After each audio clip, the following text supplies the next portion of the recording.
Radio ലൈമിന്റെ പ്രിയ ശ്രോതാക്കൾക്ക് weekly വിത്ത് അയനാടൻ എന്ന ഷോയിലേക്ക് സ്വാഗതം. പോയ വാരത്തെ പ്രധാന സംഭവങ്ങളെ കോർത്തിണക്കിക്കൊണ്ടുള്ള ഈ വാർത്താധിഷ്ഠിത പരിപാടിയിൽ നിങ്ങളോടൊപ്പമുള്ളത് ലിൻസ് അയനാടൻ. ഇറാനിലെ ദേശീയ പ്രക്ഷോഭത്തിൽ മരണസംഖ്യ 3000 കടന്നതായി വലതുപക്ഷ ആക്ടിവിസ്റ്റ് ഗ്രൂപ്പ് പറയുന്നു. 2885 പ്രക്ഷോഭക്കാർ ഉൾപ്പെടെ ഇറാനിൽ 3090 പേർ മരിച്ചെന്ന് സ്ഥിരീകരിച്ചതായി അമേരിക്ക കേന്ദ്രീകരിച്ച് പ്രവർത്തിക്കുന്ന HRNA ഗ്രൂപ്പ് പറഞ്ഞു. ഇറാൻ 4 ദിവസമായി ഔദ്യോഗിക അറിയിപ്പുകളൊന്നും തന്നെ പുറത്തുവിട്ടിട്ടുമില്ല. അതേസമയം നഗരത്തിലുടനീളം ഡ്രോണുകൾ പറക്കുന്നുണ്ട് എന്നും എന്നാൽ വലിയ രീതിയിലുള്ള പ്രതിഷേധങ്ങൾ 2 ദിവസങ്ങളിൽ കാണുന്നില്ല എന്നും ഇറാനിലെ സാധാരണക്കാർ വാർത്താ ഏജൻസിയായ റോയിട്ടേഴ്സിനോട് പറഞ്ഞു. തെരുവുകൾ ശാന്തമാണെന്നുള്ള റിപ്പോർട്ടുകളും വരുന്നുണ്ട്. ഇന്റർനെറ്റ് നിരോധനം പൂർണ്ണമായി പിൻവലിച്ചില്ലെങ്കിലും നേരിയ തോതിലുള്ള മാറ്റം വരുത്തിയിട്ടുണ്ട്.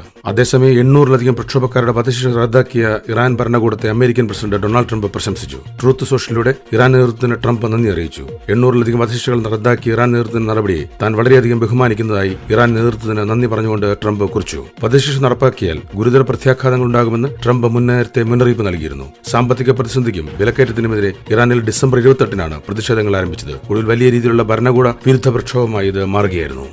തനിക്ക് ലഭിച്ച സമാധാനത്തിനുള്ള നൊബേൽ സമ്മാനം US പ്രസിഡന്റ് ഡൊണാൾഡ് ട്രംപിനെ സമ്മാനിച്ച് വെനിസ്വേലൻ പ്രതിപക്ഷ നേതാവും സമാധാന നൊബേൽ ജേതാവുമായ മരിയ കൊറീന മച്ചാഡോ വ്യാഴാഴ്ച വൈറ്റ് ഹൌസിൽ ട്രംപുമായി നടന്ന കൂടിക്കാഴ്ചയിലാണ് മച്ചാഡോ തനിക്ക് ലഭിച്ച മെഡൽ ട്രംപിനെ സമ്മാനിച്ചത്. ദിവസങ്ങൾക്ക് മുമ്പ് തന്നെ കൂടിക്കാഴ്ചയ്ക്കിടെ തനിക്ക് ലഭിച്ച സമാധാനത്തിനുള്ള നൊബേൽ സമ്മാനം ട്രംപിന് കൈമാറുമെന്ന് മച്ചാഡോ സൂചന നൽകിയിരുന്നു. എന്നാൽ നൊബേൽ സമ്മാനം റദ്ദാക്കാനോ മറ്റൊരാൾക്ക് കൈമാറാനോ സാധ്യമല്ലെന്ന് നോർവീജിയൻ നൊബേൽ ഇൻസ്റ്റിറ്റ്യൂട്ട് വ്യക്തമാക്കിയിരുന്നു. വെനിസ്വേലയിൽ ഒളിവിൽ കഴിഞ്ഞ മച്ചാഡോ കഴിഞ്ഞ വർഷം നൊബേൽ സമ്മാനം സ്വീകരിക്കാനാണ് രാജ്യത്തിന് പുറത്തു വന്നത്. മച്ചാഡോ തന്റെ സ്വർണ്ണ മെഡൽ ട്രംപിന് സമ്മാനിച്ചതായി വൈറ്റ് ഹൌസ് ഉദ്യോഗസ്ഥർ സ്ഥിരീകരിച്ചിട്ടുണ്ട്. അതേസമയം വെനിസ്വേലൻ പ്രസിഡന്റ് നിക്കോളസ് മഡൂറോയെ സൈനിക നടപടിയിൽ പിടികൂടിയ സംഭവത്തിൽ ആഗോളതലത്തിൽ അമേരിക്കയ്ക്കെതിരെ വികാരം ശക്തമാക്കുന്നതിനിടെയാണ് മച്ചാഡോയുടെ ഈ നടപടി. ട്രംപിന്റെ സമാനതകളില്ലാതെ പ്രതിബദ്ധതയ്ക്കുള്ള അംഗീകാരമായാണ് തനിക്ക് ലഭിച്ച പുരസ്കാരം സമർപ്പിക്കുന്നതെന്ന് ട്രംപുമായുള്ള കൂടിക്കാഴ്ചയ്ക്ക് ശേഷം മരിയ കൊറീന മച്ചാഡോ പ്രതികരിച്ചു.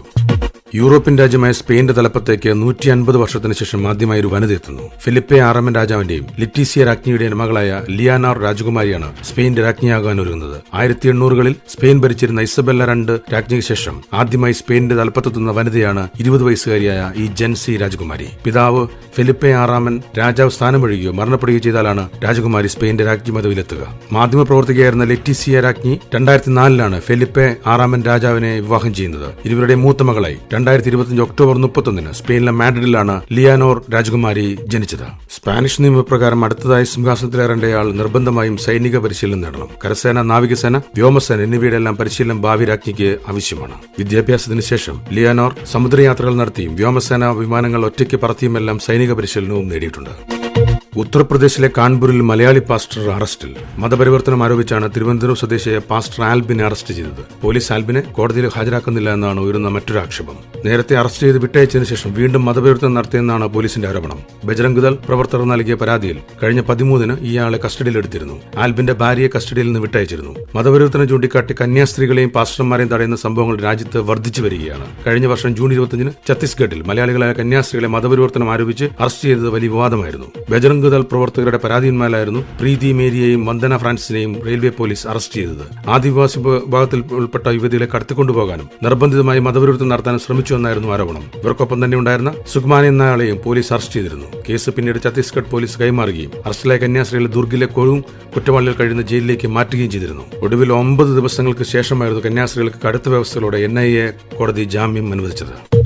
ഇന്ത്യൻ വ്യോമസേനയ്ക്കായി 114 റഫേൽ യുദ്ധവിമാനങ്ങൾ കൂടി വാങ്ങാനുള്ള കരാർ അടുത്ത മാസം ഒപ്പുവയ്ക്കും. ഫ്രഞ്ച് പ്രസിഡന്റ് ഇമ്മാനുവൽ മാക്രോണിന്റെ ഇന്ത്യ സന്ദർശന വേളയിലാകും കരാറിൽ ഒപ്പുവയ്ക്കുക. രാജ്യത്തിന്റെ ചരിത്രത്തിലെ ഏറ്റവും വലിയ പ്രതിരോധ കരാറാണിത്. കരാറിൽ ഇടനിലക്കാറില്ല. 2 രാജ്യങ്ങൾ തമ്മിലാണ് കരാറിൽ ഒപ്പുവയ്ക്കുന്നത്. പുതുതായി വാങ്ങുന്ന 114 റഫേൽ യുദ്ധവിമാനങ്ങളിൽ 80% നിർമ്മിക്കുക ഇന്ത്യയിലാകുമെന്നാണ് സർക്കാർ വൃത്തങ്ങൾ സൂചിപ്പിക്കുന്നത്. നിലവിൽ വ്യോമസേനയ്ക്ക് 36 റഫേൽ യുദ്ധവിമാനങ്ങളാണുള്ളത്. 114 റഫേൽ യുദ്ധവിമാനങ്ങൾ കൂടി വാങ്ങാനുള്ള ശുപാർശ കഴിഞ്ഞ വർഷമാണ് വ്യോമസേന കേന്ദ്ര പ്രതിരോധ മന്ത്രാലയത്തിന് കൈമാറിയത്. 3.25 ലക്ഷം കോടി രൂപയ്ക്കാണ് ഇന്ത്യ റഫേൽ യുദ്ധവിമാനങ്ങൾ വാങ്ങുന്നത്. കരാർ പ്രകാരം 18 റഫേൽ യുദ്ധവിമാനങ്ങൾ 2030-ൽ ഇന്ത്യയിലെത്തും. ബാക്കിയുള്ള 80% റഫേൽ യുദ്ധവിമാനങ്ങൾ ഇന്ത്യയിൽ നിർമ്മിക്കും. തദ്ദേശീയമായ സാധനങ്ങൾ കൊണ്ടാകും ഇതിൽ 60% നിർമ്മാണവും. വീട്ടിലിരുന്ന് സംസ്ഥാന സ്കൂൾ കലോത്സവത്തിൽ അറബിക് പോസ്റ്റർ രചനാ വിഭാഗത്തിൽ മത്സരിച്ച സിയ ഫാത്തിമയ്ക്ക് A ഗ്രേഡ്. HS വിഭാഗം അറബിക് പോസ്റ്റർ മത്സരത്തിലാണ് വിജയിച്ചത്. കാസർഗോഡ് പടന്ന VKP സ്കൂളിലെ വിദ്യാർത്ഥിയാണ് സിയ. സംസ്ഥാന സ്കൂൾ കലോത്സവത്തിൽ ചരിത്രത്തിൽ ആദ്യമായാണ് വീഡിയോ കോൺഫറൻസിലൂടെ ഒരു വിദ്യാർത്ഥി മത്സരത്തിൽ പങ്കെടുക്കുന്നത്. വാസ്കുലൈറ്റിസ് എന്ന ഗുരുതര രോഗം കാരണം കലോത്സവ വേദിയിലെത്താൻ സിയയ്ക്ക് കഴിഞ്ഞിരുന്നില്ല. തുടർന്ന് മന്ത്രിക്ക് കത്തെഴുതുകയായിരുന്നു. ഇത് പരിഗണിച്ചാണ് വീഡിയോ കോൺഫറൻസിലൂടെ പങ്കെടുക്കാൻ അവസരമൊരുങ്ങിയത്. വിദ്യാഭ്യാസ വകുപ്പാണ് പ്രത്യേക അനുമതി നൽകിക്കൊണ്ട് ഉത്തരവിറക്കിയത്. രാഹുൽ മാങ്കൂട്ടത്തിൽ MLA ജാമ്യാപേക്ഷ തള്ളിക്കൊണ്ടുള്ള വിധിപ്പകർപ്പ് പുറത്തുവന്നു. രാഹുലിനെതിരായ പരാതി ഗുരുതരമാണെന്ന് വിധിപ്പകർപ്പിൽ പറയുന്നു. പ്രതിയുടെ മുൻകാല പശ്ചാത്തലം പരിഗണിക്കുന്നുവെന്നും കോടതി വിധിപ്പകർപ്പിൽ വ്യക്തമാക്കിയിട്ടുണ്ട്. സാക്ഷികളെ സ്വാധീനിക്കാനുള്ള സാധ്യതയും തെളിവുകൾ നശിപ്പിക്കാനുള്ള സാധ്യതയും തള്ളിക്കളയാനാവില്ലെന്ന് വിധിപ്പകർപ്പിൽ പറയുന്നുണ്ട്. ബലാത്സംഗ കുറ്റത്തിന് പ്രഥമദൃഷ്ട്യാ തെളിവുണ്ടെന്നും കോടതി നിരീക്ഷിച്ചു. ഉഭയസമ്മതമുള്ള ബന്ധമായിരുന്നു എന്നതിന് തെളിവില്ലെന്നും കോടതി നിരീക്ഷിച്ചിട്ടുണ്ട്. ജാമ്യം നൽകിയാൽ അതിജീവിയുടെ ഐഡന്റിറ്റി വെളിപ്പെടുത്താൻ സാധ്യതയുണ്ടെന്നും ഹോട്ടൽ മുറിയെടുക്കാൻ അതിജീവിയെ രാഹുൽ നിർബന്ധിച്ചുവെന്നും കോടതിയെ പരാമർശിച്ചു. അന്വേഷണം പ്രാരംഭഘട്ടത്തിലാണെന്നും ജാമ്യം നൽകുന്നത് അന്വേഷണത്തെ ബാധിക്കുന്നുവെന്നും കോടതി നിരീക്ഷിച്ചിട്ടുണ്ട്. ബലാത്സംഗം, നിർബന്ധിത ഗർഭചിത്രം, സാമ്പത്തിക ചൂഷണം അടക്കമുള്ള ഗുരുതര ആരോപണങ്ങളാണ് യുവതി രാഹുലിനെതിരായ പരാതിയിൽ ഉയർത്തിയിട്ടുള്ളത്. കായിക വിശേഷങ്ങൾ.